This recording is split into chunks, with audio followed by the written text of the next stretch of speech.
Ever wondered how the farmer ensures healthy, fungus-free Cardaba bananas? In this video, I'll take you behind the scenes of our fruit care process, from removing flowers and buds to strategic leaf trimming, all to maximize fruit development and prevent fungal diseases like Fusarium wilt. On January 17, 2025, we carried out an essential fruit care operation to ensure the optimal growth and quality of our Cardaba banana bunches. Here's what we did. Flower removal to enhance fruit development. Establishing the right age of the buds for proper growth tracking. Bud removal to direct nutrients to the fruit. For further protect the bananas from fungal infections, we also performed intentional surgical leaf trimming, reducing the risk of microconidia, spores responsible for spreading diseases like Fusarium wilt. Yes, you're correct. Fusarium wilt in bananas caused by Fusarium oxysporum primarily infects the plant through the roots.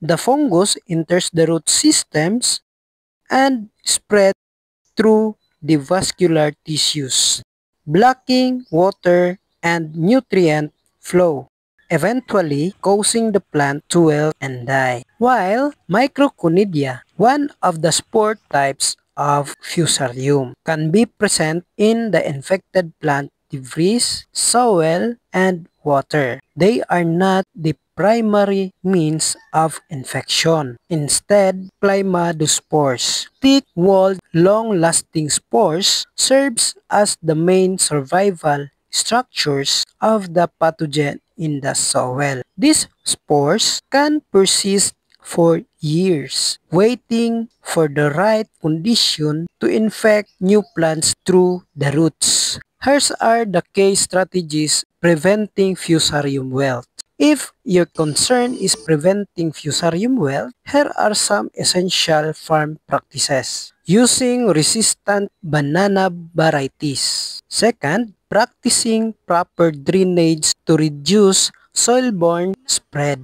Third, avoiding mechanical damage to roots, which can create entry points for infection. Implement strict farm hygiene to prevent soil contamination. Let me share something in soil management. One of the best practices I established in my previous employment is proper soil management.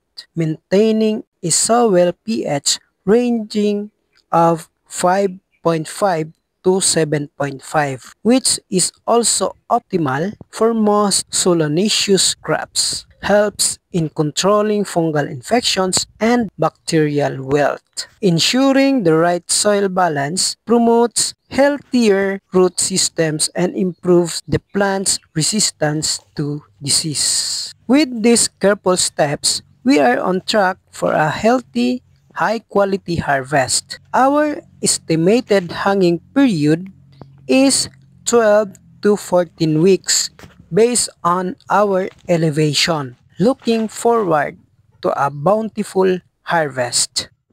Watch now to see these techniques in action. Let us know your thoughts in the comments.